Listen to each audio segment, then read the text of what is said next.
Welcome to Sit, Stay, Read, the podcast for every wag, whinny, and whisker. I'm Kathleen Donnelly, award-winning author and retired K-9 handler. Each week, I chat with novelists about the bond we share with our furry friends and how they inspire stories. Grab a coffee, get cozy with your favorite. Well, I love having my fellow Harlequin authors on, and not just a fellow Harlequin author. Sharee Stover is a K-9 author as well. Her latest release, Guarding the Child Witness, just came out. It's a great second chance romance, and it has a special character who helps with trauma, who we're going to discuss. Sharee, welcome to the show. Yeah. Thank you so much. Well, I've been looking forward to having you on. Give our listeners just a little idea, a little snippet of what Guardian the Child Witness is about. Well, normally I love writing Belgian Malinois and German Shepherds, these big, fabulous, burly dog protectors. But Guarding the Child Witness is a little bit different. It's a critical incident response canine whose his whole job is to help calm down patients or victims, even other officers. He's just there to bring the calm and to kind of provide that comforting a comfort so that people can they aren't caught up when they're doing when they're doing rescue scenes, things like that. If there's especially for these dogs, they're trained to do things like keep a child calm while a helicopter is being landed. If they're doing extrication from a vehicle, to sit with the victim just to keep them calm. And so just they're amazing, amazing dogs. And I had the privilege of getting to meet one here in Iowa and just fell in love with him and thought, that's it. That's my next canine hero. Yeah. Well, I loved it. Your canine hero was Remy. Absolutely loved Remy. I know we're probably not supposed to have favorite characters, but Remy was my favorite. I loved him. He was fantastic. And you just kick off this story. I mean, like page one, boom, you had me hooked from, there's this accident and we have Remy's handler, Jaysa, who's responding. She's a state trooper, an Iowa state trooper. And I loved how Remy just came out right away and showed his job. So, part of his job, there was a child involved, Trevor. And Mhm. I was really amazed. So, Trevor's in this car accident. He doesn't speak a whole lot. In fact, he doesn't speak at all through the book. And yet, I felt like we got to know Trevor so well. How did you do that? I don't know. It's so funny. You know how characters come alive in your mind. They become so Yeah. real and you live with them the entire time you're writing them. And I could just see little Trevor. He's just so sweet and so darling. And for me, when I'm writing, I always have a picture of my characters first. I'm weird like that. I have to be able to visualize them. And Yeah. he's just so sweet and endearing. But we do so much in body language, and children do so Yes. much with body language, and they're so expressive. And so even his facial expressions or his mannerisms, just to let you know when he was, like if he thought he was in trouble, the way he would just kind of, hunch his shoulders and look down, Mhm. or, um, it, I don't, it was just kind of funny. He just came alive to me and I had so Yeah. much fun with him. But keeping a child completely silent through an entire book is not easy because they kept asking him No. questions and I'm thinking, buddy, write it in crayon, something. But he was not, he's terrified. He's not going to tell anybody anything. He is terrified, and he's really their only witness. I mean, Mhm. his mother's in the hospital with serious injuries, and his father, we won't go too much into. I'm trying not to give spoilers. I'm like, how much can I say and not spoil this Yes. fantastic suspense because it just kept going. You had some amazing twists, but yeah, he was such a vivid character and it really hit me all of a sudden. I was like, he's not speaking. But have you or your husband is a state trooper, have either of you had any experiences with a child with this level of trauma to where they literally can't speak anymore? So my husband's a retired state trooper. Okay, And retired. Gotcha. so yeah, he actually teaches on active shooter response now. So he Okay. put that part away, but took his skills and training and brought them to a different level. But when I started doing this story, I love research, and I went to a place in Omaha called the Project Harmony. And the whole Oh, point of Project Harmony is to help victimized children. And it can be everything from abuse to witnessing crimes, whatever. And the facility is absolutely amazing. And it's very much how I wow. described it in my story. Okay. And they even took me into one of the interview rooms, which I describe in the story. Um, and they have dogs. They have two dogs that they Oh, use. cool. Woody and I wrote down Woody and Warrior, and I believe they're golden retrievers. And when I sat to interview them and to talk to some of the forensic interviewers there, they said that children sometimes will talk to a dog, they won't talk to a person. Yeah. And I thought, how perfect is that? Because I mean, I don't know how yours, if you're anything like me, you're talking to your dog all day long. I talk to Yes. Maverick. Yes. He's my canine companion all day long. And he Yeah. provides absolutely no help at all, but he's very comforting and sweet. So, Yes. Yes. and I was just fascinated by that. And they said that they have had situations where children will not speak, but they'll walk out of the room. There are cameras within the room, and they're always recording, of course. And the child will start to tell the dog the story. Wow. And so, yeah, it was such a fascinating research. And of course, I had to put that in the story Yeah. because I thought that's it. We can always trust our canine companions. We might not always trust humans, but we will always Mhm. trust our animals. So, I agree. And you're yeah. right. I talk more to my lab Boomer than I do probably to anyone else. Uh, in fact, my husband jokes that he gets more attention and more good nights and stuff like that than my poor husband. So Oh, yes. And always say goodbye when you leave. I promise I'm coming yes, back. You'll be fine. yes. Be a good boy. Yeah, we have all these talks. I know. I Yeah. don't know what it is. Well, it's the power of dogs, and you really showed that in your book. And I thought there was an amazing, I mean, yes, it's love inspired suspense, so it's a romance. And so to me, the trope was second, oh my gosh, second chance romance. Sorry, I'm having a moment here. But there was also trauma and grief and second chances. It seemed like a really strong theme. When you sat down to write this, was that in your mind or did it just come out as the story unfolded? This story was so much fun, and it took on a life of its own, which doesn't always happen, but this one did. Yeah. Because Ender was a state trooper. After a horrific call, he walked away. He walked away from his career, and he just he knew he needed help, but he didn't know how to express that to anybody, including Jaysa. So he Yeah. ghosts her and breaks her heart, absolutely breaks her heart, and doesn't even tell her why he's gone. He has reason, but the more he thinks, he's like, there's no, what's the point of me telling her? What I did was wrong. And um, so Ender just took on a life of his own. But I thought, it can't just be the trauma. What else? What else makes Ender the way that he is? Yeah. And so Ender's whole backstory comes into it that, he's the child who's witnessed his parents being murdered. He grew up in foster care. He understands. And so the reason that last call was so powerful, which I think, can we say, or is that a spoiler? I think we can Oh, it's say. fine. I think we can say that. Yeah. So Yeah. the final call where he walks away is a school shooting, and he feels like he has failed everybody, and most especially the shooter. And so, yeah, he came alive to me in the whole thing, and then everything just started weaving together. And I thought that it was just so much fun. It was so much Yeah. fun to put them together, but of course we have to give them a happily ever after. It's a romance. Yes, Everything yes, has to yes. work out in the end, right? But how they get Yes. there.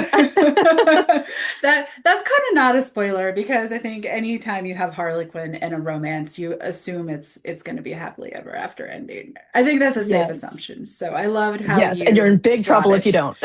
Yeah, yeah. Our editors would have a chat with us if we did not. So, yeah, so and that's one of the joys of reading like love-inspired suspense or romantic suspense with Harlequin is you know that the ending is going to be great. Yes. And yours though, Satisfying. yours yeah, satisfying, but yours had some twists. We won't get into them, but I just have to say for listeners that there were some twists I didn't see coming, so that was pretty Yay. fun. And it has to do with Ender's past and how he and Jaysa get back together. So I'll leave it there. I'll leave it there. Twirling my mustache and my wicked evil laugh. Yeah, yeah. Yeah. These are the moments when it's like, okay, I'll talk to you when we're done recording. Yeah, And listeners just have to read the book. So there you that's go. right. That's right. I'm not telling anything. Now, when I was new to Harlequin, I actually didn't realize they had all these different lines. I had a big learning curve with Harlequin. Yes. So I had no idea about the love inspired suspense, and I've really enjoyed the books. What drew you to that particular line to start writing for them? They, I had one of their editors came to a writing conference I was at, and we got to pitch. And for any aspiring authors, they know that that elevator pitch that's like Yeah. my whole life, all my hopes and dreams in two sentences, like Yes.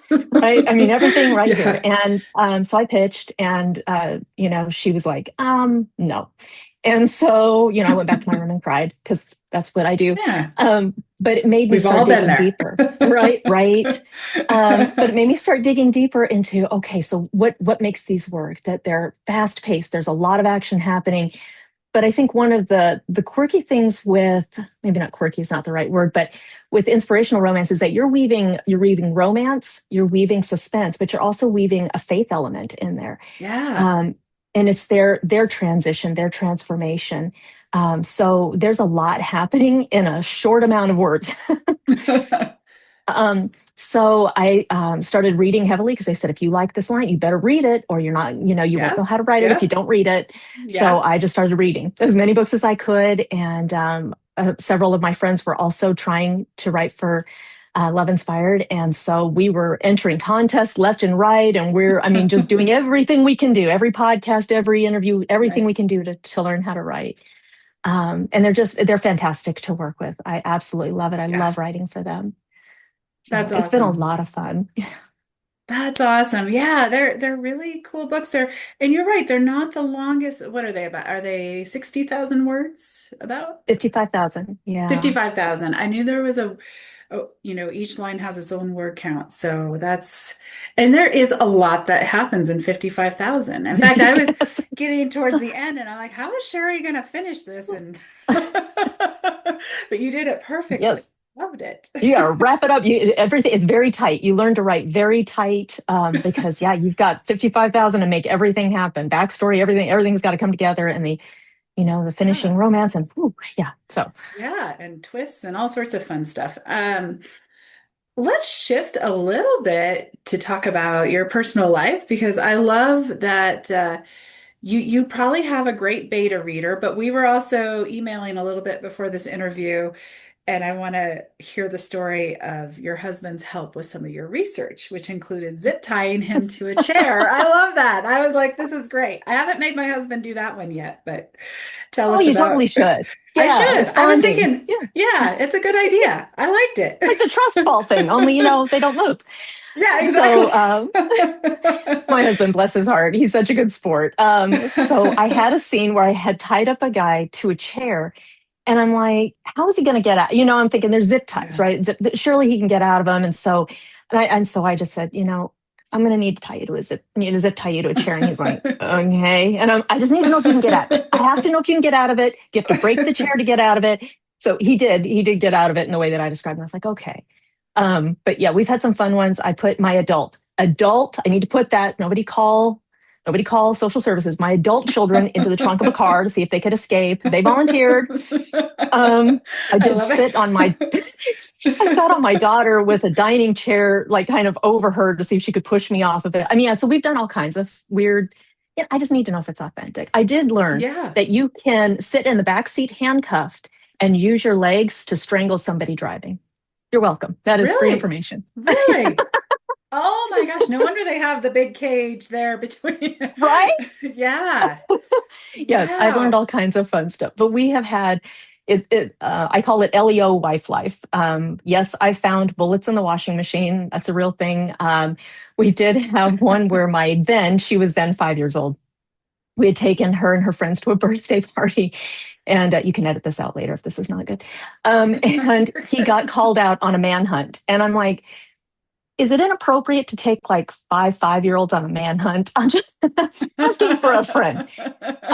So I mean, He's had every kind of call interrupt, every school event, dance Yeah. recital. I mean, hostage situations.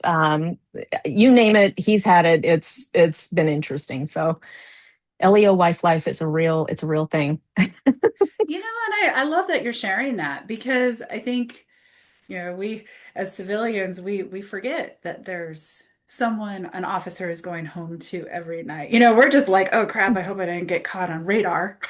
Right, Was right. I going 10 over or 5 over? See you in the But rearview mirror and you freeze. Yeah. yeah, yeah. So, I think that's where most people see. But I love what were some of the challenges of being a wife and a spouse to a state trooper? Well, I think one of the hardest ones is that you cannot plan. You do the best you can, but Yeah. inevitably, I used to joke that criminals, there was some underground criminal calendar network, and they were like, the Stovers are going to be busy today. So I mean, I kid you not, we had hostage situation, barricades, bomb threats. I mean, it was just unbelievable. Oh And it would gosh. always happen during my daughter's dance recital or the birthday party, or, so you just learn to kind of let that go. But I once had when we were first married, another wife told me, she said, "Don't ever make him feel guilty for having to leave, because he already feels guilty for having to leave. So love Okay. him and support him while he's gone. He cannot be worried about you and the kids. He needs to know y'all are okay. So that when Yeah. he comes home to that sanctity." And so I tried very hard. I can't say I did it perfectly all the times, because there was sometimes where I'm like, "Oh, come on," but Yeah. I tried very Yeah. hard to remember that. So I love that. yeah, That's great advice. I mean, that's yeah, because I can imagine how hard it is on so many different levels. And you're scared for them too, I'm sure. It's a dangerous yes. job, so that's Yeah, and for that's like tough too. troopers, they don't normally, well, in Nebraska, I think in Iowa too, they don't really travel with partners. So they might be Yeah. traveling miles and miles of country road without anybody else out there. And so it's a very dangerous situation for them as well. Yeah. There's, when they pull over a car, they don't know what they're pulling into. They don't Yeah. know who's behind the wheel. So there's a lot. You have to have faith that they're going to come home and trust that Yeah. they've been trained to do what they need to do. But yeah, it's definitely a different world. It is. And I think back to your book, that's you brought it out just so beautifully and subtly. Like there were just little Thank you. details that I thought, oh, I didn't know that this would happen, or the battalion chief would show up from the fire department. But or it's those are things we don't always think about. We do a lot of research for our mysteries, but it was really fun just to read this and kind of see it through another lens, see it through another perspective. So thank you for sharing that. Well, thank you. Yeah, I Yeah. try very hard to make it as authentic as possible. Years, other families have TVs. We had the police radio running all the time. So, kind of in my head, I Yeah. constantly hear the call in and the call Yeah. outs. And so yeah, that was kind of our Friday night entertainment. It was like, oh, what's happening today?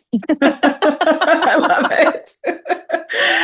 My aunt and uncle lived in a very small town in Illinois, and my uncle was not in law enforcement. He just had a scanner so he could hear what was going on Yes, around town. they're And very interesting to listen they to. are, yeah. Yeah. I used to love to go visit them and just sit there and listen with him. So that's maybe Free that entertainment. it is free entertainment. So you have a really cool dog named Maverick, and he's a Yes. German Shepherd. You mentioned him a little bit ago. So tell us about Maverick. Is he named after Top Gun, by the way? Let's go there. Am I I think he aging was. myself? No, well, there was Top Gun too, so then it makes totally okay. Oh, there you go. Uh, True. yeah. So we had a German Shepherd, Nico, for 11 years, and we lost him in 2024. And I was devastated. He was just the best dog in the whole wide world, which I know everybody says, but Yeah. I absolutely was devastated when we lost him. And I told my husband, I need a dog to get over my dog. I need something to help me Yeah. through this. And so we decided we would try a rescue. Instead of getting a puppy, we would try doing a rescue. Nice. So we did a lot of research, did a lot of looking, and we found Maverick. And I don't know if he'll come. I'll try. I brought food because he's very food Okay. motivated. So we're gonna Okay. try. Mav, We're gonna see if want a cookie? Maverick will do a Oh, cameo. cookie. He's like, He's like, I don't know if I need it that bad. He's so camera shy. It cracks me That's up. so funny. And he is his foster mom. We keep in touch, and they found him as a stray. So we don't know a whole lot about it. We say that he's classified. He was working classified. Classified. I Um, love it. we don't know his history.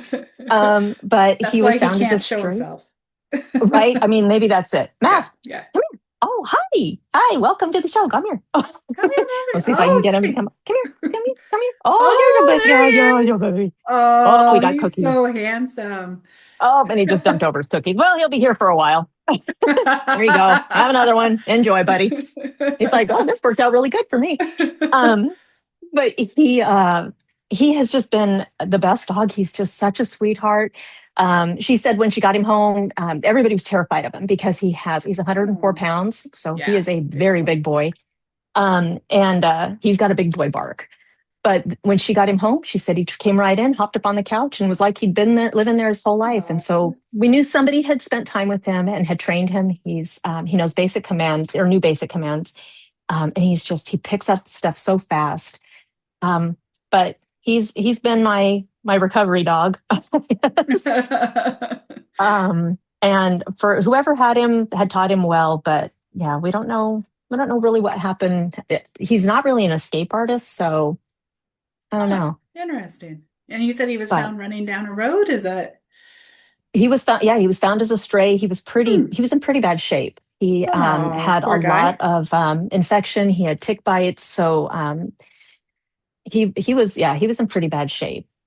But we've spent a lot of time at the vet, getting all cleaned up and getting all of his things. We call him our hot dumpster fire because he's got allergies. I've never known a dog in my life to have allergies, but he has That's them.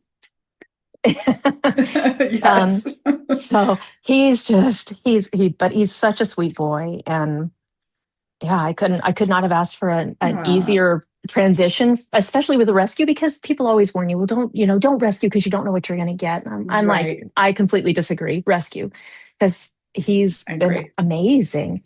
And it's kind of funny. I read a thing once about German Shepherd owners, and it says you spend your whole time out walking and going, he's really nice. I promise, he's really nice. It's like pretty much, yeah, we do. I promise. But I I have a love 2-year-old it. granddaughter, and he plays very well with her. And we have Oh, my daughter's cat. My eldest daughter is married to a Marine, and they are stationed in Okinawa. And so my grand cat also lives with us, and they do really well together. So he hasn't eaten him yet. So we're doing good. that's you're doing great. I love it. I love it. Well, German Shepherds are wonderful dogs, and I agree with you. All of my dogs have been rescues. All of our, even the drug dogs, we would go to rescues, and they're just the best. It's Yes. yeah. There's a lot of love there to be had, and there's a German Shepherd rescue here in Iowa. I'm in Iowa. I'm a Colorado girl who was dragged. I would say my husband dragged me. You can still see the claw marks down I-80 all the way down. He dragged me first to Nebraska and then to Iowa. But that's all they do is rescue shepherds. So I have to stay off the page because then I'm just like, oh, look, another one. And my husband's like, oh. So Tell them that's a trade-off for taking you from Colorado. right? There should be some payoffs. Yeah, exactly. Exactly. Exactly. Another German Shepherd. I mean, once you've had one, what's one more? That's right. Yeah, exactly. I think that's my husband's worst nightmare too, is that I'll bring home another animal Another of dog. like, well, it could be a dog, a horse, a cat, you know. You You never mix it know. up a little bit. Yeah, Yeah, yeah. I'm a absolutely. sucker for them all, so Yes, same, same. I love it. Oh, How many other books do you have with Love and Spell, or just overall? And how many of them have K-9 so that readers can find you and get their fill of dogs? yes. So I'm kind of a spaz. All of my books have a dog in them somewhere. There's not a dog, there's a cat. I do Nice. have one book that has a cat named Roscoe, but all the Aw. rest of them have dogs. I can't help it. You write what you know, right? And I Yes, I love a good dog hero. I don't. They're so amazing. And I always write my they are. don't take this personally, Mav, but my dream dog. It's I know he's a little crushed by that, but they Give them just some more listen better. treats. Right, right. I mean, they would come on camera. I'm just saying. Um, So with Love Inspired, I have 16 published with Love Oh, Inspired, wow. Okay. and then an online read with them as well. And then I have three more that will be coming out this year. So 19 contracted, but 16 of them are published. Oh, that's And awesome. I think all of them, but one or two have a dog. They don't all have dogs on the cover. So see, that's misleading. You don't know. But Right. if you pick up my book, there's a good chance there will be a dog in it somewhere. Oh, I love that. I love that. That's awesome. That's that plenty of reading to do then. And I'm glad you're under contract for more. So tell us then, what's your next book? What's up next? Okay, so Guarding the Child Witness is the first in the Iowa State Troopers series. Okay. And so the next book will come out, I believe, in November, and it's Okay. Cold Case Killer Connection. Ooh, And so in this one, we're going to be searching out. I've got a true crime author who is seeking the truth about his baby sister who disappeared over 20 I years love ago. it. But he ends up in the middle of a current crime. And so yeah, that's super fun. And I set that one up in Maquoketa State Park. So here's something fun for people Hmm. who don't know Iowa. Believe it or not, there are some very beautiful places in Iowa. Yes. And there's the Maquoketa caves, and they're just fascinating. If you've never seen them, I totally recommend even Googling pictures of them. They're absolutely incredible. Okay. And so, of course, I had to set a story there because Yeah. I don't know if you're like this, but I go to a place and I always think, where can you hide a body? I am always like that. My poor husband going on vacation. Our husbands could probably commiserate. I haven't tied mine to a chair yet. I'm gonna say yet. But Give it yeah, a try. Yeah. we'll be on vacation up in the mountains or something. I'll be like, oh my God, what a great place for a body. And I wonder if you could put a body in there. And he's like, and we just drove last fall to Arizona, and I was like, there could be so many bodies out here. And he was like, will you See? stop? So It's true. A it's dumpster on true the side though. of the road. You're like, Yeah. I was laughing. My friend of mine, we always meet once a year in Kansas. She lives in Texas. And so we meet halfway in Kansas. Somehow we always up in Kansas. And we somehow were there. We were watching a documentary one night. And it was about a serial killer who had put all of these bodies in blue barrels.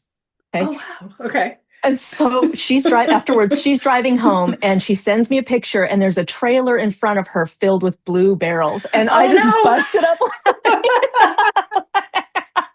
Like, you might want to get off on the next exit and just let him go. no. Yeah. And make sure it's an exit with lots of people. Yes, big exit, lots of interaction. Oh my goodness. So it was just priceless. I love it. Oh my gosh, that is so funny. Yes, yes. Mystery writers, we are suspense writers, whatever we are, we're always looking for that perfect spot. Oh, I have to tell you this. I'm preparing to talk. I was like, I thought I put one of my kids in the trunk of a car, but I could not remember which kid and when I had done it. And so I'm texting my kids and asking them. And we were at the bank opening an account for my youngest daughter. And my older daughter texts and she goes, yeah, mom, it was me that you put in the trunk. And so I said it out loud. So the bank lady sitting across from us, and I look at my younger daughter and I said, oh, yeah, so it was Tawny that I put in the trunk or in the trunk of the car. And the ladies look at me and my younger daughter's like, maybe don't say stuff out loud when you don't know the company. I'm like, oh, sorry about that. And you feel like you should explain, but then it just I gets weird. So know. you're just like, Oh, I've had moments like that. And then I always try to say, well, I write mysteries. I write romantic suspense. And they still just look at you like, oh gosh. yeah, yeah, Oh, I yeah. love it. And again, adult daughter. Adult. Yes, let's clarify an adult daughter of her own volition. She got into the Yes. trunk of the car. Yes. I can't say my husband did that. We rented a car actually for the same trip down to Arizona. Our cars they're getting old and frail, so we decided to rent one. And it was this little sedan and it had a huge trunk. And my husband's about 6'7", and he said, I bet I could fit in there. And he did. So, I you mean, know, you gotta know. You gotta try it to find out. you do. And of course, then I said, well, stay there. I got to take a picture. So, so maybe we'll have to share our pictures with Absolutely. Absolutely. I love it. I love it. Well, I cannot wait for it. Your next book sounds so good. I know you have a newsletter because I've signed up for it, but tell us the best way for readers to connect with you. Newsletter, maybe give us your website, socials, all that good stuff. Yes. Okay. Well, I'm terrible about social media. I try very hard, but I forget. So Maverick usually does the social media. So he will post on there. He'll give you updates on dog holidays because those are very Oh, important, yes. and dog tips, of course. My newsletter is called the Love it. 411, and I love that. tips from a trooper. So we always offer one safety feature. Maverick always provides. He's busy with the cat, as you I was can gonna tell. say, there he is. Yeah, there's his tail that he's whipping me with. Um, Maverick does his mission log every month to let us know what he's working hard at because, shepherds are always on duty Yes, and they are always yes. vigilant for watching for danger. And so he provides a tip. And everything you can find on me is at ShareeStover.com. So just my name.com. I wasn't very creative there. But I Oh, am it's on perfect. Facebook and Instagram and um, X, but I never get on there. I sort of forget. I'm terrible. I am terrible about social media. But I've tried to be better. And I learned how to do reels, which I thought was really super exciting. Like, my 16-year-old I'm like, can you help me do the reel? Because I don't know what I'm doing. And so she's helping me. Um, Nice. but yeah, so the newsletter goes out every month. We always feature an author and do a giveaway. Um, Nice. and yeah, so I try to keep it short and sweet. I know everybody's got stuff they don't want clogging up their inbox, but I try to give, like I said, the tips of a trooper and mission Mhm. log because, Yeah. I was busy at work here. So He is. He is. It's been a fun newsletter to read. I signed up for it. I always enjoy getting author newsletters, but I've really enjoyed yours. So thank you very thank much. you. Yeah. I Yeah. appreciate that. Yeah. Well, Sharee, thank you so much for coming on the show. I really appreciate it. And everyone, Guardian the Child Witness, it's available now. And if you love suspense mixed with second chance and, of course, great K-9 character, then this is a book you'll want to check out. Yeah. So Absolutely. definitely. So until next time, keep your tails wagging and pages turning. Thanks for joining me today. Sit, Stay, Read is a part of the Authors on the Air Global Network. If you enjoyed today's author interview, be sure to leave a review and share the episode with a fellow animal-loving reader. If you're curious about the world of working dogs and wilderness adventures, please check out my books at KathleenDonnelly.com. Until next time, curl up with your best furry friend and sit, stay, read.